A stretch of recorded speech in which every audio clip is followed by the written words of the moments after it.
1 second.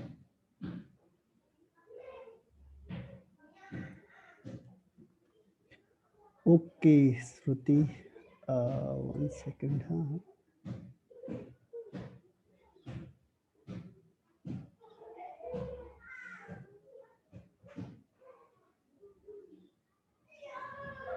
अब आ गया। अब देखो क्वेश्चन नंबर हम चले जाते हैं। क्वेश्चन नंबर ये भी हो गया था, ये आ गए हम लोग। तो अब इसका सेकंड पार्ट देखो, मोलैरिटी वाला बता रहा था, कल मैंने पीपीएम बता दिया था आपको ये वाला। अब सेकंड है मोलैलिटी। तो सबसे पहले हमने क्या करना है, मोलैलिटी का फॉर्मूला लिखना है। तो मोलैलिटी इज इक्वल टू क्या होता है, molality is equal to WB into 1000 upon MB into WA। ठीक है, अब हमारे पास क्या क्या इंफॉर्मेशन है देखो। WB का मतलब होता है वेट ऑफ सॉल्यूट, और वेट ऑफ सॉल्यूट दिया हुआ है हमारे पास 15 ग्राम। ठीक है, और weight of solvent of solution को एक ही मान लो, क्योंकि ये बहुत ज्यादा वैल्यू है, इसमें से 15 प्लस भी करोगे तो बहुत ज्यादा इफेक्ट नहीं पड़ने का। तो वेट ऑफ सॉल्वेंट हमने ले लिया 10⁶, और मोलर मास है, अब हमें CCl4 का क्या निकालना पड़ेगा, मोलर मास। तो CCl4 का मोलर मास, तो आपको पता है कार्बन होता है 12 और Cl होता है 35.5 इंटू 4। इसको मल्टीप्लाई करेंगे, देखो 71 2 जा 142 प्लस 12, तो ये हो जाएगा 154। तो अब इस सब की वैल्यू को यहाँ रख दो। ये WB हमारे पास दे दिया है 15 इंटू 1000 अपॉन 154 इंटू 10⁶। 3 जीरो से 3 जीरो कैंसिल हो जाएंगे, ये हो जाएगा 10⁻³ इसको सॉल्व करेंगे तो आंसर आ जाएगा। ठीक है, तो यहाँ पे कोई दिक्कत किसी को, यहां तक किसी को कोई प्रॉब्लम है? देखो जो वैल्यूज है जो हमें रिक्वायरमेंट है मैंने उसे फिल किया है। Weight of solute, weight of solvent and molar mass, तीनों चीजें हमें दी है। देखो वेट ऑफ सॉल्यूट का यहाँ पे क्लोरोफॉर्म दिया हुआ है CH, सॉरी ये मैंने गलत कर दिया, ये आपका CHCl3 है। तो C होता है 12, हाइड्रोजन होता है 1 और क्लोरीन का होता है 35.5 इंटू 3। 3 5 जा 15, 3 5 जा 15 प्लस 1 16, 3 3 जा 9 प्लस 1 10 प्लस 1 और प्लस 12। ठीक है, 12 प्लस 1 13, तो ये हो जाएगा 119.5। तो यहाँ पे हम चेंज कर देंगे 119.5। ठीक है, बाकी सेम रहेगा। तो ये वैल्यूज हमें गिवन हुई है, तो कोई वैसे ही बोल दो मुझे अगर किसी को नहीं आया समझ में। तो आया यस या नो? सर हमने ये WA को 10⁶ क्यों लिया? 10⁶ इसलिए लिया क्योंकि ये PPM है। PPM मीन्स क्या होता है, पार्ट्स पर मिलियन। तो पार्ट्स पर मिलियन का मतलब 15 ग्राम सॉल्यूट डिसॉल्व है 1 मिलियन सॉल्यूशन या सॉल्वेंट में। तो इसीलिए जो सॉल्वेंट का वेट है वो ले लिया 10⁶ मीन्स 1 मिलियन। 10⁶ का मतलब 1 मिलियन। ठीक है, इसीलिए हमने लिया इसे। तो सॉल्वेंट, क्योंकि जब आप 15 को ऐड करोगे तो कोई बहुत ज्यादा चेंज होने का नहीं, इसीलिए हमने एज इट इज लिख दिया उसे। क्लियर है? Yes no?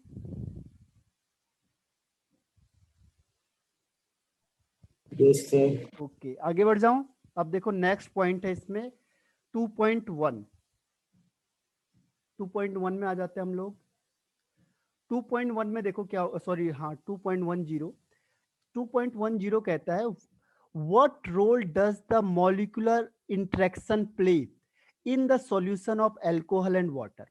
कौन सा force of attraction, molecular interaction का मतलब फोर्स और अट्रैक्शन कौन सा लग रहा है किसके बीच में, अल्कोहल और वाटर के बीच में। ठीक है, तो मैंने लिखा है देखो अल्कोहल, कोई भी अल्कोहल ले लो, आपने लिख लिया मेथेनॉल या एथेनॉल लिख लो, कोई फर्क नहीं पड़ता। ठीक है, और वाटर H2O। ठीक है, तो अब हम इसे कैसे लिख सकते हैं, इसको हम लिखेंगे C, इसको लिखो OH, और यहाँ पे लिख दिया आपने C2H5। अब मैंने डॉट लाइन बना दिया और यहाँ पे लिखूंगा फिर मैं OH, और ये वाटर, मैंने आपको पहले ही बताया था ये वाटर है और ये है आपके पास अल्कोहल। तो इसके बीच में कौन सा फोर्स ऑफ अट्रैक्शन है, कोई इसका नाम बता सकता है? किसी को आता है वैसे ही बोल के बता दो, आप अनम्यूट करके। Hydrogen bonding. हाँ, इसे कहते हैं इंटरमॉलिक्यूलर हाइड्रोजन बॉन्डिंग। हाँ, intermolecular hydrogen bonding. This is intermolecular hydrogen bonding. ठीक है, तो ये इंटरमॉलिक्यूलर हाइड्रोजन बॉन्डिंग है। तो यही कह रहा हो कि what role does the molecular interaction play in the solution of, कौन सा फोर्स ऑफ अट्रैक्शन। हालांकि ये जो फोर्स ऑफ अट्रैक्शन लगता है ये इन दोनों के अपने से वीक लगता है, ध्यान रखना। जो एल्कोहल के बीच में भी हाइड्रोजन बॉन्डिंग होगी, देखो एल्कोहल के बीच में भी हाइड्रोजन बॉन्डिंग होती है। सर हाँ, सर आपकी आवाज कट रही है। आवाज कट रही है मेरी? हो सकता है कि आप एक बार नेट चेक करना, क्योंकि और किसी को आवाज कटती हुई आ रही है। No sir. हाँ, तो कई बार क्या होता है, जब हमारा कई बार नेटवर्क होता है ना, तो उस समय ऐसी कंडीशन आती है। सर धीरे आ रही है पर। ओके ओके, अब तेज आएगी, चलो अब तेज आएगी। अब माइक भी मंगा दिया मैंने आज कल परसों में, तो उससे तेज हो जाएगा। दूसरा देखो, एल्कोहल के बीच में हाइड्रोजन बॉन्डिंग होती है और वाटर के बीच में भी हाइड्रोजन बॉन्डिंग होती है। लेकिन जो एल्कोहल और वाटर के बीच में हाइड्रोजन बॉन्डिंग होगी वो वीकर होगी, ध्यान रखना। एल्कोहल और वाटर के बीच में जो हाइड्रोजन बॉन्डिंग होती है ये वीकर होती है एज कंपेयर टू वाटर के बीच में, या फिर एल्कोहल के बीच में। ध्यान रखना, एल्कोहल के बीच में जो हाइड्रोजन बॉन्डिंग होगी या वाटर के बीच में जो हाइड्रोजन बॉन्डिंग होगी वो स्ट्रॉन्ग होती है as compare to alcohol water hydrogen bonding. तो ये है आपका इसका आंसर, किसका? 2.10 का आंसर। ठीक है, क्लियर हुआ ये? एल्कोहल और वाटर के बीच में कौन सा फोर्स ऑफ अट्रैक्शन होगा? That is called intermolecular hydrogen bonding which is weaker then the water hydrogen bonding and alcohol hydrogen bonding. यानी ये कौन सा डेविएशन शो करेगा? पॉजिटिव डेविएशन, ये पॉजिटिव डेविएशन शो करेगा। ठीक है, तो आगे बढ़ जाएं अब।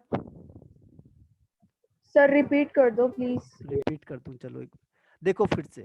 जब भी आपके पास, आपने स्टेट ऑफ मैटर में पढ़ा होगा कि जो एल्कोहल होता है OH और यहाँ पे कुछ भी ग्रुप लग जाए। वाटर होता है H2O यानी OH, यहाँ पे H लग गया। ठीक है, तो जब भी H और O के बीच में डैश लाइन होता है, हाइड्रोजन बॉन्डिंग कहते हैं। जब हाइड्रोजन फ्लोरीन, नाइट्रोजन या ऑक्सीजन के साथ कंबाइंड होता है तो उसे हाइड्रोजन बॉन्डिंग कहते हैं।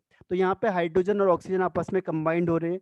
ये वाटर मॉलिक्यूल था और ये एल्कोहल मॉलिक्यूल है। ठीक है, तो इन दोनों के बीच में डैश लाइन के थ्रू हम इसे दिखाते हैं, तो इसे कहते हैं इंटरमॉलिक्यूलर। इंटर क्योंकि दो मॉलिक्यूल के बीच में लग रहा है, it is called intermolecular hydrogen bonding.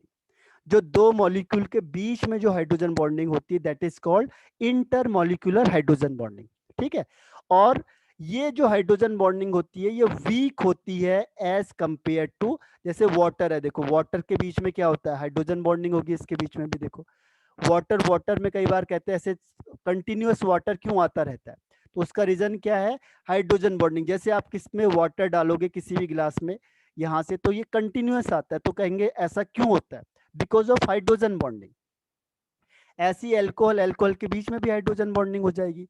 देखो एल्कोहल के बीच में भी हाइड्रोजन बॉन्डिंग है, लेकिन ये हाइड्रोजन बॉन्डिंग को स्ट्रॉन्ग माना जाता है as compare to alcohol water hydrogen bonding. ठीक है, तो इसीलिए पॉजिटिव डेविएशन शो करता है। तो ये है आपका कौन सा? एल्कोहल और वाटर के बीच में कौन सा फोर्स ऑफ अट्रैक्शन है? That is called intermolecular hydrogen bonding. ठीक है, which is weaker as compare to water and alcohol. Clear हुआ? आगे बढ़े। Yes sir.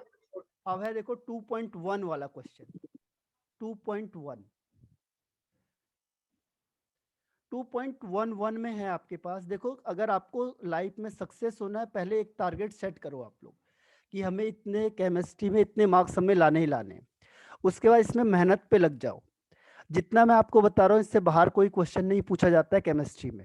ठीक है, प्रैक्टिस होनी चाहिए और आपको मेन है प्रैक्टिस करते चले जाओ बस। तो इसमें है 2.11 में, why do gases always tend to be less soluble. वो कह रहा है कि जो गैसेस होंगे वो लेस सॉल्युबल होते हैं इन लिक्विड में as the temperature is raised. ये आपको मैंने बताया था सॉल्युबिलिटी में, अगर आपको ध्यान होगा तो मैंने आपको बताया था ये solubility of gas in liquid में, अगर आपको ध्यान हो तो ये मैंने आपको बताया solubility of gas in liquid में क्या होता है। जब भी गैस को आप क्या करोगे, किसी लिक्विड में डिसॉल्व करोगे तो सॉल्यूशन बनता है और हीट निकलती है। इस रिएक्शन को हम कहते हैं एक्सोथर्मिक रिएक्शन। Exothermic reaction. तो ये क्या लिखना हमने कि जब भी हम गैस को लिक्विड में डिसॉल्व करेंगे तो दिस इज एक्सोथर्मिक रिएक्शन। और आपने क्लास 11th में पढ़ा होगा ली चैटेलियर प्रिंसिपल, ली चैटेलियर प्रिंसिपल। ठीक है, तो ली चैटेलियर प्रिंसिपल क्या कहता है कि जैसे ही हम टेम्परेचर को इंक्रीज करेंगे, बढ़ाएंगे, तो क्या होता है, जो इक्विलिब्रियम होता है, इक्विलिब्रियम होता है वो शिफ्ट हो जाएगा किधर, equilibrium is shifted in backward direction, backward direction, backward direction में। ठीक है, बस इतना ही आंसर लिखना आपने कि दिस इज एक्सोथर्मिक रिएक्शन और according to Le Chatelier principle with increase the temperature equilibrium is shifted in backward direction। कैसे देखो, सपोज करो मैंने कहा कि ये है, इसका टेम्परेचर कितना है 100 डिग्री सेल्सियस है। अब सॉल्यूशन बना आपका 70 डिग्री सेल्सियस का और कुछ हीट बाहर निकल गई, क्योंकि एक्सोथर्मिक का मतलब हीट निकल रही है। अब तुम टेम्परेचर बढ़ाते जाओगे तो टेम्परेचर क्या होगा, 100 पे ही पहुंचेगा, सीधी सी बात है। 100 पे पहुंचेगा तो ये दोनों फिर क्या होंगे, अलग अलग हो जाएंगे। जैसे मैंने आपको कोल्ड ड्रिंक का एग्जांपल कई बार दिया हुआ है कि जो कोल्ड ड्रिंक होता है अगर आप उसे बाहर छोड़ दोगे तो कोल्ड ड्रिंक क्या होती है, उसकी जितने भी CO2 गैस है वो बाहर निकल जाती है। ठीक है, तो इस वजह से क्या होता है, जो कोल्ड ड्रिंक होती है उसको ठंडे में रखा जाता है। तो ये समझ में आया आपको 2.11, is it clear? Yes, Yes, sir. sir. Clear. Okay, अब Yes, देखो शुरू हो रहा है। 2.12 2.12 है जो, इसमें ये आपको मैंने बताया था हेनरी लॉ किसे कहते हैं और एप्लीकेशन भी बता दी है, तो इसको बताने की मुझे जरूरत नहीं है शायद। ठीक है, हेनरी लॉ आपको क्या है, प्रेशर है जो partial pressure of a gas in liquid is directly proportional to किसके, सॉल्युबिलिटी या मोल फ्रैक्शन ऑफ गैस के। ये आपका हेनरी लॉ की स्टेटमेंट, जो मेन स्टेटमेंट आपने वही लिखनी है। और एप्लीकेशन मैंने आपको बता दिया था कि जो भी कोल्ड ड्रिंक होते हैं उसमें क्या करते हैं, अंडर प्रेशर रखा जाता है जिससे CO2 गैस ज़्यादा होती है, और स्कूबा डाइवर्स वाला बताया था आपको। और तीसरा मैंने आपको बताया था कौन सा वाला, एनॉक्सिया वाला, जिसमें थिंकिंग लेवल क्या होती है हमारी, कम हो जाती है। ठीक है, तो अब हम आते हैं 2.13 में। 2.13 देखो, अब इसमें क्वेश्चन क्या लिखा है, the partial pressure of ethane over a solution, ethane ध्यान रखना। अब है ethane is gas, partial pressure का मतलब जनरली ज्यादातर वो गैस के लिए दिया होता है, over a solution containing 6.56 into 10⁻³ gram of ethane is 1 बार। तो आपको देखो एक ग्राम में दिया हुआ है, जब भी कोई चीज ग्राम में दी होगी उसका मतलब वेट या मास दिया होता है। तो मास ऑफ या वेट ऑफ इथेन दे दिया आपको 6.56 इंटू 10⁻³ और प्रेशर दे दिया आपको 1 बार, प्रेशर इज 1 बार प्रेशर। ठीक है, अब वो कह रहा है कि इफ सॉल्यूशन कंटेन इतने ग्राम तो बताओ उसका प्रेशर क्या होगा। तो अभी हमने कहा था कि जो हेनरी लॉ होता है, हेनरी लॉ की 2 स्टेटमेंट बताई थी मैंने आपको कि 2 के बेस पे फॉर्मूले क्वेश्चन आंसर आपके पास। पहला तो अभी बताया मैंने, दूसरा मैंने आपको बताया था ये mass is directly proportional to pressure, और अगर मास को इसको हटाएंगे तो एक कांस्टेंट आता है। अब देखो इसमें 2 केस है, पहले केस फर्स्ट ले लेते हैं हम। केस फर्स्ट में क्या है, वेट आपको दिया हुआ इतने ग्राम और प्रेशर इतना, इसको यहाँ रख दो। वेट है हमारे पास 6.56 into 10⁻³ is equal to KH into 1। KH की वैल्यू सेम आ गई। ठीक है, अब वो कहता है सेकंड केस में, केस सेकंड में क्या कह रहा है वो कि अगर हमने वेट को कितना कर दिया 5.00 इंटू 10⁻² तो बताओ प्रेशर कितना होगा। तो फिर यही फॉर्मूला लगाना हमने। अब हमें KH की वैल्यू यहाँ से मिल गई, तभी उसने पहली कंडीशन दी। देखो पहली कंडीशन देने का नहीं तो कोई लॉजिक नहीं है। क्यों दिया? क्योंकि इसकी हेल्प से हमें दूसरी कंडीशन सॉल्व करने को मिलेगी जो पूछा हुआ है। तो उसने कहा प्रेशर बताओ, पार्शियल प्रेशर। तो अब यही फॉर्मूला लगाना है हमने। देखो एम केस सेकंड के लिए, केस सेकंड में क्या होगा, मास इज इक्वल टू के एच इंटू पी। अब हमें पी निकालना है। मास आपको दिया हुआ है 5.00 इंटू 10⁻⁻2 अपॉन 6.56 इंटू 10⁻³ ये आपका प्रेशर आ जाएगा। ठीक है, तो ये समझ में आया आपको। पहला केस देखो दोनों में सेम फॉर्मूला लगेगा। पहले केस को क्यों लिखा उसने? क्योंकि ये कांस्टेंट की वैल्यू दी नहीं है उसने, आपको मास और प्रेशर दे दिया। तो उसने इसमें क्या लॉजिक दिखाया आपको कि पहले के एच की वैल्यू निकालो। ठीक है, पहले के एच की वैल्यू निकाली और सेकंड में उसने मास दिया, आपको प्रेशर पूछ दिया। तो हमने क्या करना है, के एच की वैल्यू को यहां से लेना है, क्योंकि ये कांस्टेंट होता है के एच। तो के एच कांस्टेंट होगा तो ये सेम रहेगा हर एक के लिए। और यहाँ पे मास गिवन है और के एच को अपॉन में ले गए तो प्रेशर आ गया। क्लियर हो गया ये 2.13 इस Yes, क्लियर? और sir. Okay Yes, sir. Okay, आगे बढ़ जाते हैं अब। फोन बंद होता यस है। सर। ओके, अब देखो ये भी आसान क्वेश्चन है बहुत ज्यादा। बस तीन चार क्वेश्चन है जो थोड़े से हार्ड है बस। देखो अब 2.14 इसमें क्या कह रहा है, what is meant by positive and negative deviation. ये मैंने आपको कई बार बताया था, पॉजिटिव डेविएशन और नेगेटिव डेविएशन किसके, राउल्ट्स लॉ के, जिसमें आपको डिफरेंस भी बताया था मैंने पॉजिटिव और नेगेटिव का। ठीक है, वो कह रहा है व्हाट इज मीन बाय, तो आपको मैंने बताया था पॉजिटिव में क्या होती है, सारी वैल्यूज को पॉजिटिव ले लेते हैं हम लोग। ठीक है, ये पॉजिटिव हो गया, डेल एस मिक्सिंग पॉजिटिव हो गया, इसीलिए से पॉजिटिव कह रहे हैं। और नेगेटिव में सारी वैल्यू नेगेटिव हो जाएगी। तो कह रहा है how is the sign of del X related to the positive and negative deviation from the Raoult's law. अब वो कह रहा है कि जो ये डेल एच की वैल्यू है ये प्लस क्यों है और ये माइनस क्यों है। ठीक है, इसका मैं आपको लॉजिक बता देता हूं। देखो इसमें क्या होता है, पॉजिटिव डेविएशन में जो ए होता है या बी होता है, ये स्ट्रॉन्ग होता है किससे, ए बी से।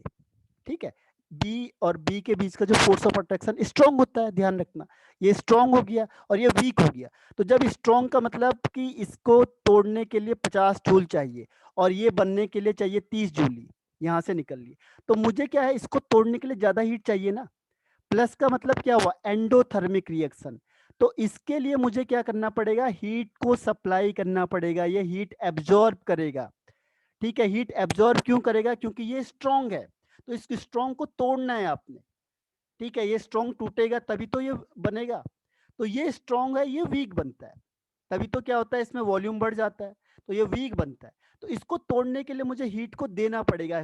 हीट क्या होगा, इसको सप्लाई करना पड़ेगा यहाँ से, किसके लिए, to break down the A और बी के लिए। तो इसीलिए यहाँ पे हीट एब्जॉर्ब होती है, किस केस में, पॉजिटिव डेविएशन में। रीजन क्या है, देखो रीजन इज ए में जो फोर्स ऑफ अट्रैक्शन होता है या बी का force of attraction is greater than A B. Simple है, और इसका अपोजिट कर दो यहाँ पे। नेगेटिव में क्या होगा, ए बी का फोर्स ऑफ अट्रैक्शन ज्यादा हो जाएगा ए से या बी से। अब सपोज करो इसके लिए चाहिए 50 और ये है 100, तो जब इसमें 100 निकल रहा है तो यहाँ से हीट ऑटोमेटिकली क्या होगी, रिलीज होगी। ठीक है, तो इस केस में ध्यान रखना हीट रिलीज होती है, और जब हीट रिलीज होती है तो उसको दिखाते हैं हम नेगेटिव साइन से, और जब हीट एब्जॉर्ब होती है तो उसे दिखाते हैं हम किसमें, इसको ये कहता है वो कि जितनी हीट ये निकल रही है ये कंपनसेट हो जाते हैं यहाँ के लिए, ये इसको तोड़ने के भी काम आ जाती है। और दूसरा क्या होता है, कुछ हीट यहाँ से बाहर भी निकल जाएगी। जैसे 100 है तो 50 तो इसको तोड़ने में लग गई और 50 यहाँ से क्या हो गई, रिलीज हो गई। इसीलिए ये स्पॉन्टेनियस रिएक्शन होती है। देखा होगा आपने कि आपने कोयले को थोड़ा सा जला दिया, ये अपने आप जलता रहेगा, यानी ये स्पॉन्टेनियस रिएक्शन है। तो जनरली जो एक्सोथर्मिक होती है ये स्पॉन्टेनियस रिएक्शन होती है, यानी अपने आप होती रहती है। रीजन क्या है उसका, कि हीट निकलती रहेगी उससे बाहर, इसीलिए जो भी अपने आप होती है जनरली वो रिएक्शन कहाँ से होगी, स्पॉन्टेनियस वाली exothermic reaction. This is exothermic और दिस इज एंडोथर्मिक। तो ये समझ में आया आपको। 2.14 रिप्लाई कर दो, वैसे मुझे यस नो ये रिपीट करना है तो रिपीट कर दूंगा। Yes sir. आ गया, ओके। यस सर, आ गया। सर एक बार रिपीट कर दो। अच्छा रिपीट कर देते हैं। देखो आपको क्या कहा है, डेल एच मिक्सिंग के लिए क्या है, पॉजिटिव और नेगेटिव डेविएशन के लिए। पॉजिटिव में मैंने आपको कहा था कि जो भी वैल्यू है इसको पॉजिटिव क्यों कहते हैं, क्योंकि इसकी वैल्यू प्लस है, इसकी माइनस है। प्लस का मतलब क्या होता है, प्लस का मतलब होता है इसमें हीट एब्जॉर्ब होती है, और माइनस का मतलब कभी भी आएगा तो माइनस का मतलब हीट इवॉल्व हो रही है, निकल रही है। अब निकल क्यों रही है, जैसे आपको कोयला ले लिया आपने, कोयले को आप थोड़ा सा हीट कर दो स्टार्टिंग में, फिर ये क्या होगा, अपने आप जलता रहता है। क्यों, क्योंकि जो हीट उसकी बाहर निकलती है वही उसे आगे जलाने में काम आती है। देखा आपने, आप रुई को थोड़ा सा जला दो, ये अपने आप जलती चली जाएगी, पूरा का पूरा रुई जल जाती है। ध्यान रखना, रुई में क्या खास होती है कॉटन में, कि अगर वो थोड़ी सी आपने आग लगा दी तो जब तक पूरी की पूरी रुई खत्म नहीं हो जाती तब तक ये जलती रहेगी। क्यों, क्योंकि जो हीट आगे बढ़ने के लिए चाहिए वो तो उससे निकल रहा है ना बाहर। ठीक है, तो इसीलिए ये स्पॉन्टेनियस रिएक्शन होती है, जनरली ये होती है नॉन स्पॉन्टेनियस, क्योंकि अपने आप नहीं होगी, जब आप हीट दोगे तभी होगी। तो इस केस में क्या होता है कि जैसे आपने ए को और बी को मिलाया, तो ए और बी को मिला के क्या बन जाता है, ए बी बन जाता है। तो इस केस में वो कहता है कि जो इसमें फोर्स ऑफ अट्रैक्शन होता है वो ज्यादा होता है, 100 जूल है, और इसका जो बनेगा वो कम बनता है, 70 जूल। तो हमें क्या करना पड़ रहा है, ज्यादा हीट सप्लाई करनी पड़ेगी। कितनी joule energy, 30 joule energy supply करनी पड़ेगी, यानी ज्यादा हीट देनी पड़ेगी, क्योंकि ये मजबूत है।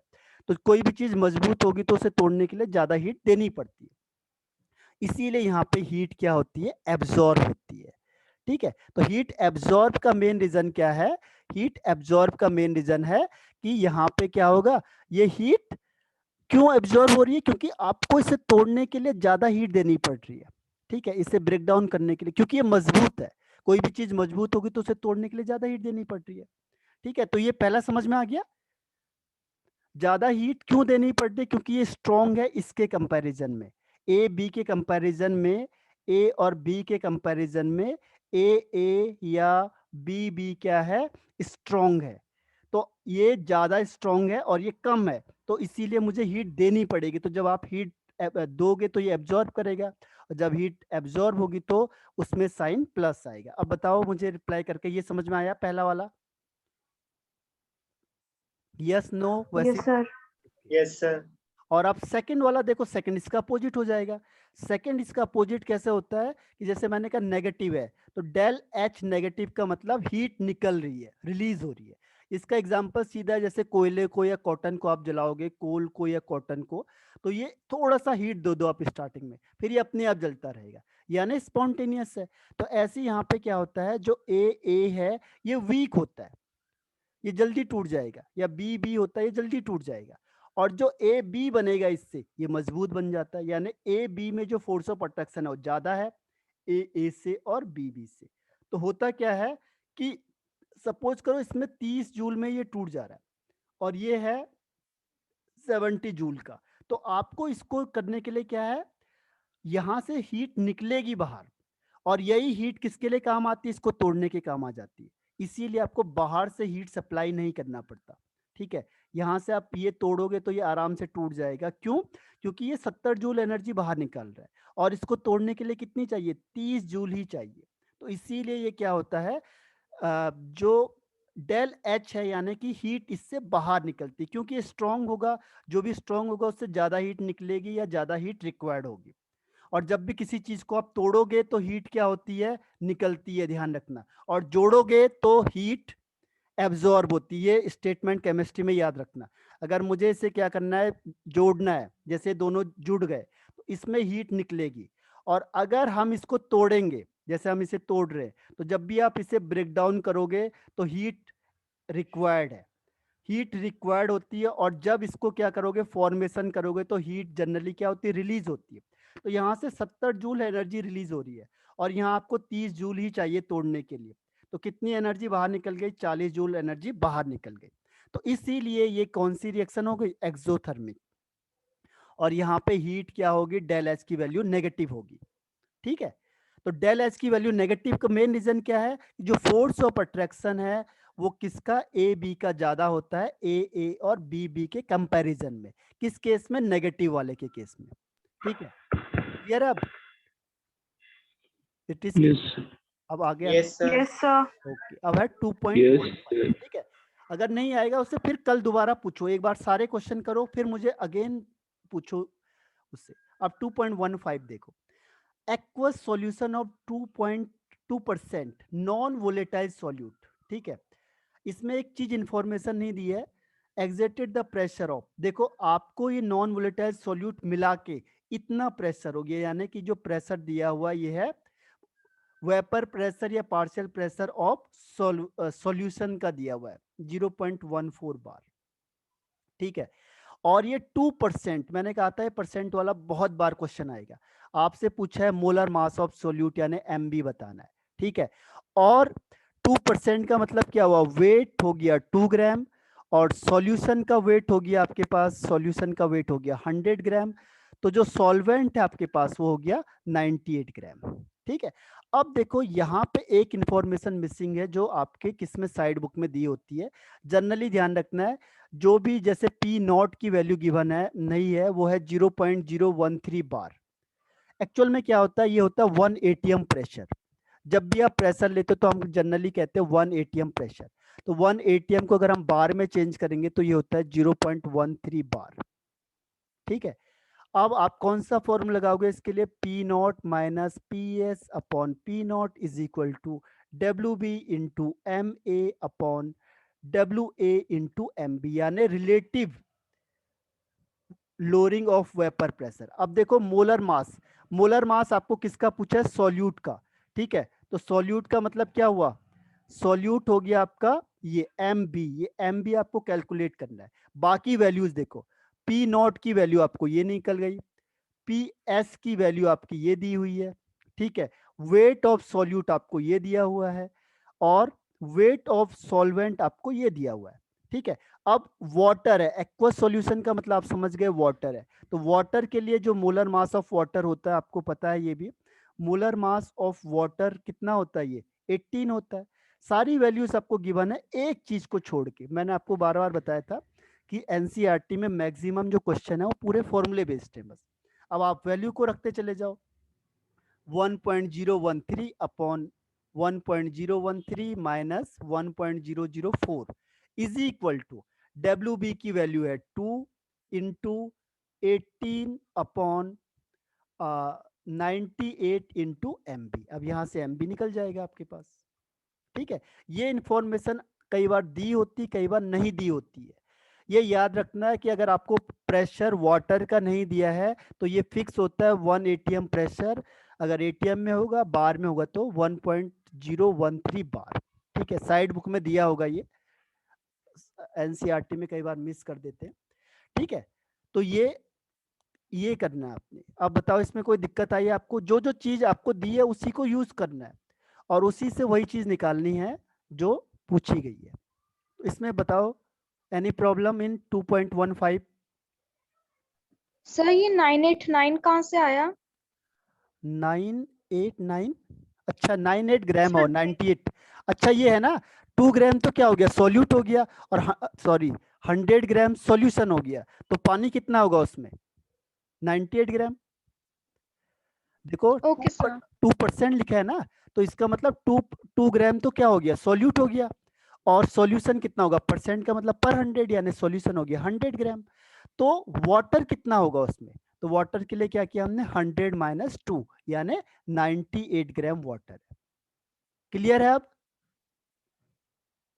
बताओ yes no. Yes sir. Yes. हाँ एक बार फिर आप करके देखना, अगर नहीं आएगा फिर मुझे दोबारा पूछना है कल, ठीक है। ऐसा नहीं कि अभी हमने पढ़ा दिया, कल दोबारा अगर ये क्वेश्चन नहीं आता है फिर उसे दोबारा पूछो कि ये वाला नहीं आया मुझे, पर एक बार खुद ट्राई करके देखो।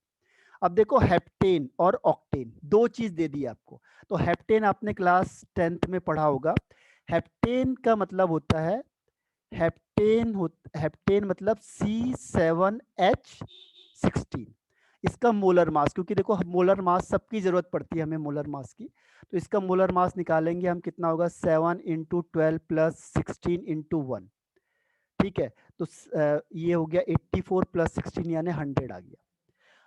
और सेकंड इसमें आता है आपके पास, सेकंड वन है ऑक्टेन, तो ऑक्टेन जो होता है आपके पास, ऑक्टेन होता है C8H18, तो ये हो जाएगा 12 इंटू 8 प्लस 18 इंटू 1, तो 12 8 जा 96 प्लस 18 यानी 114 आ गया। ये मोलर मास काम आएगा। अब आपको क्या दिया हुआ है, देखो टेम्परेचर दिया हुआ है, इसका भी कोई यूज नहीं है इसमें।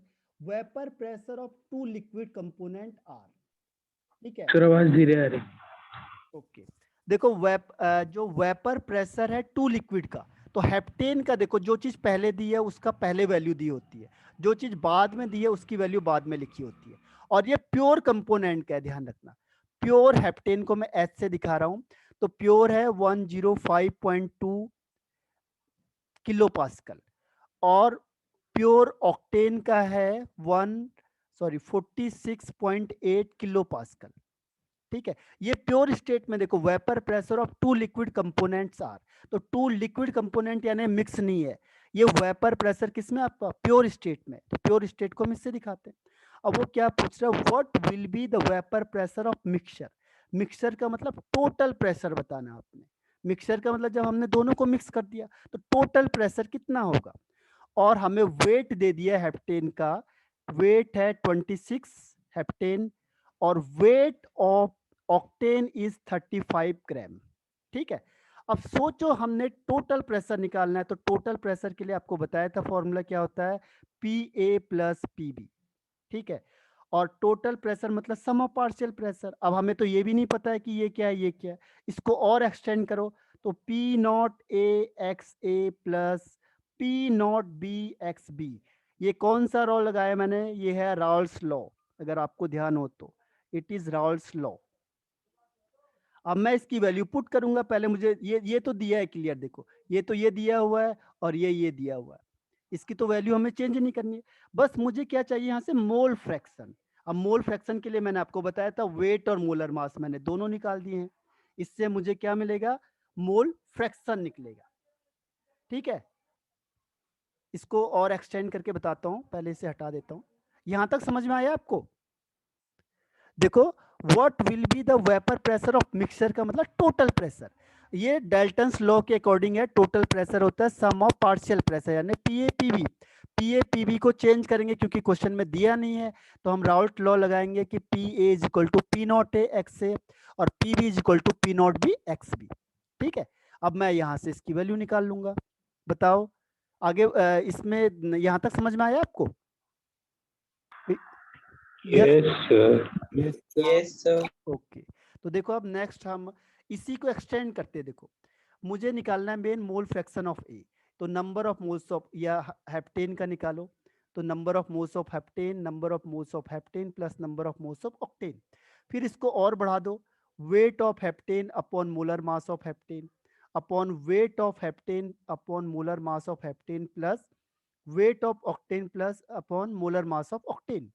ये आपको देखो वेट दिया हुआ है 26, मैंने कहा था नंबर ऑफ मोल्स कभी गिवन नहीं होंगे। हेप्टेन का भी हमने निकाला 100 अपॉन, फिर ये हो जाएगा 26 अपॉन 100 प्लस इसका वेट देखो ऑक्टेन का दिया हुआ है 35 अपॉन 114। तो इसको सॉल्व करेंगे तो 100 से आपको पता है डिवाइड करेंगे तो 0.26 हो जाएगा, फिर ये 0.26 हो जाएगा, और इसको करेंगे तो लगभग ये 0.3 के आसपास आएगा।